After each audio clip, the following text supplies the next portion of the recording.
Good morning, my dear students. How are you all? I hope you all are fine. So today we are going to do in Hindi grammar subject, that is वर्ण और वर्णमाला. Okay? वर्ण और वर्णमाला ये हमारा next topic है, इसीलिए हम इसे थोड़ा बाद में करेंगे, बट पहले हम वर्णों को अच्छे से समझेंगे. तो वर्ण क्या होता है, ठीक है. तो वर्ण क्या है? वर्ण भाषा की सबसे छोटी इकाई है जिसके और टुकड़े नहीं किए जा सकते. आप वर्णों से याद रखो कि हम जब छोटे थे तो हमने सबसे फर्स्ट स्टेप स्कूल में आके क्या पढ़ा था? अ से अनार, आ से आम, स्वर, ठीक है, और व्यंजन क ख ग घ ड़. तो वही क्या है? वर्ण है. तो वर्ण कितने प्रकार के हैं बच्चा? स्वर और व्यंजन.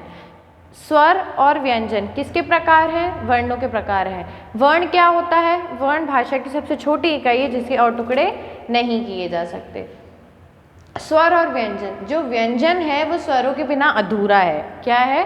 व्यंजन स्वरों के बिना अधूरा है. कैसे अधूरा है? जैसे जो त है ना, जैसे ये क है, तो क किससे मिलके बना है? क मिलके बना है आधा क और अ के साथ. किससे मिलके बना है? आधा क और अ. जब इनके साथ स्वर मिलते हैं तभी ये पूरे होते हैं. अगर ये की होता, क पे ई की मात्रा होती, तो ये क्या हो जाता है? इसके साथ कौन सा स्वर है? छोटी ई. ठीक है. तो कब पूरे होते हैं हमारे जो व्यंजन होते हैं, वो कब पूरे होते हैं? जब उनके साथ स्वर जुड़ते हैं. और स्वरों की मात्राएं लगती है, तो अभी मात्राएं भी हम पढ़ेंगे. तो सबसे पहले आपको बस इतना याद रखना है कि वर्ण क्या होता है और वर्णों के कितने प्रकार होते हैं. अब जो वर्णों के प्रकार हैं हम उनके बारे में पढ़ते हैं. सबसे पहले है हमारा स्वर और व्यंजन. तो स्वर कितने होते हैं हिंदी में? हिंदी वर्णमाला में, इसमें याद आया वर्णमाला. ठीक है. तो वर्णमाला में क्या होते हैं? स्वर और व्यंजन. तो जब हम स्वर और व्यंजनों को एक साथ लिखते हैं, यानी क्रम में लिखते हैं, ठीक है, सीक्वेंस में लिखते हैं, तो उसे हम क्या कहते हैं? वर्णमाला. तो जब हम स्वर व्यंजनों को क्रमबद्ध समूह में लिखते हैं तो उसे हम कहते हैं वर्णमाला. ठीक है. तो स्वर और व्यंजन क्या होता है? स्वर हमारे हिंदी वर्णमाला में 11 होते हैं और व्यंजन हमारे 33 होते हैं. अब आप कहोगे मैम हम तो अ से अह तक पढ़ते थे, लेकिन जो अंग और अह है वो हमारे अनुस्वार और विसर्ग हैं.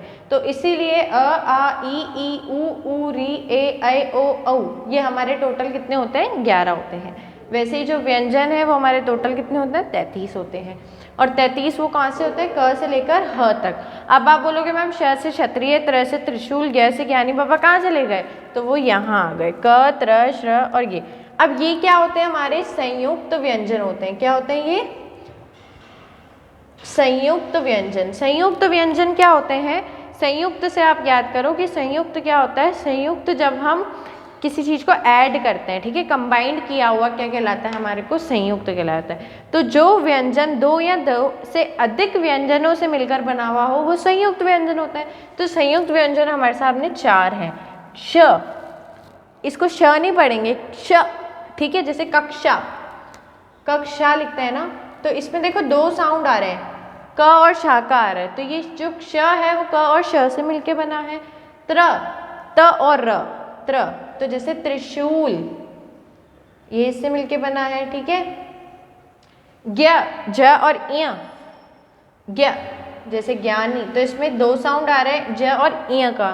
श्र, जैसे श्रम, श और र का साउंड आ रहा है. तो जिसमें 2 या 2 से अधिक व्यंजन होते हैं वो हमारे संयुक्त व्यंजन कहलाते हैं. ठीक है. अभी आप इतना देखिए कि हमने क्या पढ़ा? अभी स्वर और व्यंजन पढ़ा. ठीक है. तो स्वर हमारे हिंदी वर्णमाला में 11 होते हैं, व्यंजन 33 होते हैं और 4 हमारे क्या होते हैं? संयुक्त व्यंजन होते हैं. अब हमारे 2 अतिरिक्त व्यंजन आते हैं. क्या आते हैं? 2 अतिरिक्त व्यंजन जो अलग व्यंजन होते हैं. हमने ड और ढ लिखा था हिंदी वर्णमाला में, तो उनके नीचे डॉट्स नहीं थे, बट ये थोड़े अलग टाइप के वर्ण हैं. ये हम कब बीच में यूज़ करते हैं? जैसे पढ़ाई, तो ड़ यूज़ में आता है. सड़क, तो ड़ यूज़ में आता है. ठीक है. तो ये हमारे अतिरिक्त वर्ण होते हैं. अब संयुक्त वर्ण में हमने देखा था 2 या 2 से अधिक वर्णों से मिला हुआ. तो जब मैंने आधा क, ये जब हलंत लग जाता है ना तब ये आधा होता है. आधा क और ख है. ठीक है. और ये पूरा ख है. तो आपको इससे शब्द बनाना है, तो पहले आपको इनको जोड़ के लिखना है, आधा क और ख. तो ये क्या बन जाएगा? मक्खी. इसके कुछ एग्जाम्पल्स हैं, ये उदाहरण है मक्खी. अब जैसे आधा क और पूरा क है, इनको मेरे को जोड़ना है. ठीक है. वेट सेकेंड, आधा क और पूरा क, तो ये क्या बनेगा, पहले तो हम इसको जोड़ के लिखेंगे आधा क और पूरा क ऐसे, फिर ये क्या बन गया जैसे मक्का, पक्का, ठीक है। तो ये हमारे कुछ अतिरिक्त अलग तरीके के शब्द हैं जिसमें हम आधा व्यंजन और पूरा व्यंजन जोड़ते हैं, ठीक है।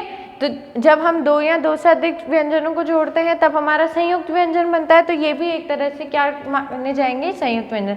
लेकिन ये सिर्फ 4 होते हैं और इसमें तो बहुत सारे हम वर्ड्स मेक कर सकते हैं, ठीक है बच्चा। अब ये जो 2 चीज़ें हैं वो है अनुनासिक, इसको हम क्या बोलते हैं, अनुनासिक। चंद्र बिंदु का हम यूज़ करते हैं ना, जैसे हम लिखते हैं चांद, तो हम ये चंद्र बिंदु लगाते हैं, ठीक है, चांद, तो ये अनुनासिक होता है। और जो ये ओ होता है ये सिर्फ हम अंग्रेजी शब्दों में यूज़ करते हैं। अंग्रेजी शब्द कौन से होते हैं, जैसे डॉक्टर, कॉलेज, तो जब हम उसको हिंदी में लिखते हैं तो हम इसका यूज़ करते हैं, जैसे कॉलेज, कॉलेज, कॉलेज, ठीक है, डॉक्टर, ठीक है बच्चों। तो इसको तुम यही याद रखना कि अनुनासिक और अनुस्वार कहाँ अनुनासिक और ये जो अ होता है उसका हम कब यूज़ में करते हैं। अब हमारी आती है मात्राएं, तो हम मात्राएं कैसे पढ़ेंगे।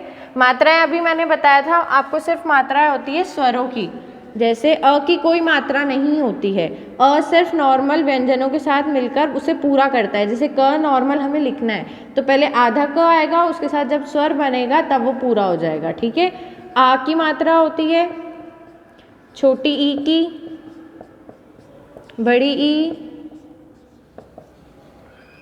छोटा ऊ, बड़ा ऊ, री, ए,